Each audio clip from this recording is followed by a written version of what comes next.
হাকিমপাড়ার উদয়ন সমিতিতে এবার কিন্তু তাদের পুজোর থিম রয়েছে দালান বাড়ির আদলে। দালান বাড়ির পুরনো যে অঙ্গভঙ্গি রয়েছে, সেই পুরনো দালান বাড়ি যেভাবে তারা দেখাতে চাইছে, সেই সম্পর্কে কিন্তু তারা সম্পূর্ণ কিছু দর্শকদের সামনে তুলে ধরতে চেয়েছে তাদের এই পুজোর থিমের মাধ্যমে। আমাদের সঙ্গে আমাদের প্রতিনিধি রয়েছে অংশুমান, তার সঙ্গে আমরা সরাসরি যুক্ত হয়ে নেব এবং জেনে নেব যে তারা এই থিমের মাধ্যমে কি দেখাতে যাচ্ছে আমাদের দর্শকের কাছে। অংশুমান, আমরা জানতে চাচ্ছি যে এই যে দালান বাড়ির এবার আদলে এবার পুজোর যে থিম রয়েছে, সেটা তাদের সেই সম্পর্কে বিস্তারিত একটু জানাও। কি রয়েছে, তাদের ভাবনা কি রয়েছে? দেখো, এই যে উদয়ন সমিতি যে পুজো এবং আমরা দেখতে পাচ্ছি যদি এখানে আস্তে আস্তে ঢুকি, ঠিক আগেকার দিনে যে ধরনের দালান বাড়িতে পুজোগুলো হতো তাদের সাবেকিয়ানার ধাঁচে সেই ধরনের পুজো কিন্তু এখানে হচ্ছে। আজকে সপ্তমীর দিন সেখানে আমরা দেখতে পাচ্ছি পুজো হচ্ছে।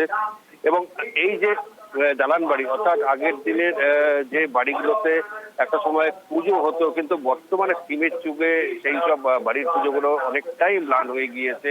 এবং আগের যে বাড়ির যে পুজো, যে একটা সবার আনন্দ উপভোগ করতো, সেটাই কিন্তু এবার একটা তুলে ধরা হচ্ছে। অর্থাৎ যে ধরনের বড় বড় জমিদার বাড়িতে একটা বড় বড় ঘরগুলো থাকতো, সেখানে প্রচুর মানুষজন সেই সময় জমিদার প্রথা বা রাজবাড়িতে যেভাবে হতো ঠিক একইভাবে হচ্ছে। এবং প্রতিমাটা ঠিক সেই ধরনের পৌরাণিক ভাবে সেই প্রতিমাটা তুলে ধরা হয়েছে। এবং এই যে উদয়ন সমিতি তাদের এবারে দালান বাড়ি অবশ্যই দর্শকদের মুখ কাটছে। এবং আমরা কথা বলে নিচ্ছি যে বিভিন্ন ভাবে যে এখানকার যারা রয়েছেন তাদের সঙ্গে। আচ্ছা, এইবার যে এই যে ঠাকুর দালান বাড়িতে আপনারা কি বোঝাতে চাচ্ছেন, মানে বার্তাটা কি? সবাইকে আন্তরিক শুভেচ্ছা, প্রীতি শুভেচ্ছা, শুভেচ্ছা শুভেচ্ছা। আমাদের এই চিন্তা ভাবনা আমরা বিগত বছর থেকেই ভেবে আসছি যে কিছু একটা এমন কিছু করতে হবে যাতে আগামী প্রজন্ম আমাদের বিগত মানে যে প্রজন্মের যা কিছু থিম, মানে আমাদের বিগত প্রজন্মের কিভাবে দুর্গাপুজো সম্পন্ন হতো, সাবেকিয়ানা ব্যাপারটা আমরা আনতে চেয়েছি।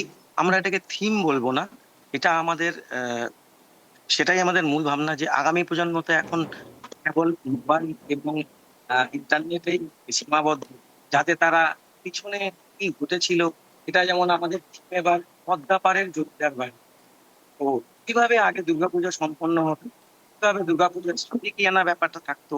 আমরা রীতিনীতি আচার অনুষ্ঠান মেনে রীতিমতো যেভাবে সমস্ত মন্দিরে পুজো সম্পন্ন হয় আমরা সেভাবেই পুজো করার চেষ্টা করি। সে আপনি শুরু থেকে শেষ পর্যন্ত সাবেকিয়ানাটা আমরা সেখানে আমরা বজায় রাখি। একদমই তাই, উনি যেটা বলেন যে সাবেকিয়ানা বজায় রেখে আমরা এই যে দালান বাড়িতে আসলাম, একদিকে যেমন মণ্ডপকে সাজিয়ে তোলা আছে দালান বাড়ির দালান, একদমই কিন্তু অংশুমান, এই যে মেঝেটা, আমরা যে এই মেঝেটা যেখানে দেখা যাচ্ছে পাথরের তৈরি যে মেঝে আগের দিনে যেরকম থাকতো, এবং মাঝখানে একটি যে তুলসী তলা থাকতো, সেই তুলসী তলাটাও কিন্তু রাখা হয়েছে। সব মিলে কিন্তু একদম একটা পৌরাণিক বাড়ির যে রূপগুলো থাকতো সেই রূপটাই কিন্তু এই মণ্ডপতন্ত্রের মধ্যে তুলে ধরা হয়েছে।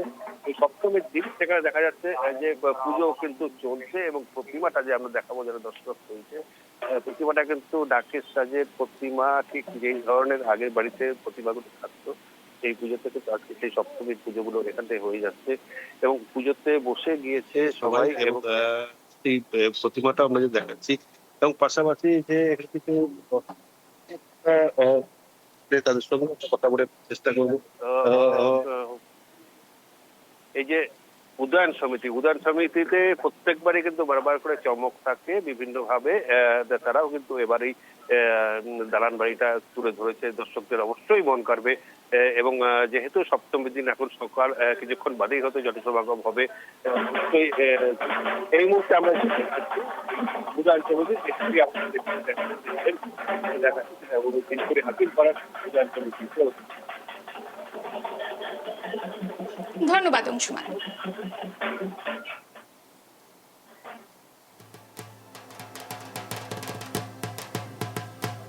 আপনারা দেখছেন দালান বাড়ির পুজো। এই পুজোর মধ্যে রয়েছে যেন জমিদার বাড়ির আগেকার দিনের মতো সাবেকিয়ানার ছোঁয়া। সাবেকিয়ানার ছোঁয়ায় কিন্তু প্রতিটি কোণা কোণা ফুটে উঠেছে। তারা ধরে রাখতে চাইছে পৌরাণিকত্ব, সব আধুনিকতার ছোঁয়াকে তারা ভুলে গিয়ে তারা বোঝাতে চেয়েছে যে আগে জমিদার বাড়িতে যেভাবে দুর্গাপুজোগুলো হতো সেই ধারণাই কিন্তু তারা প্রস্ফুটিত করতে চেয়েছে।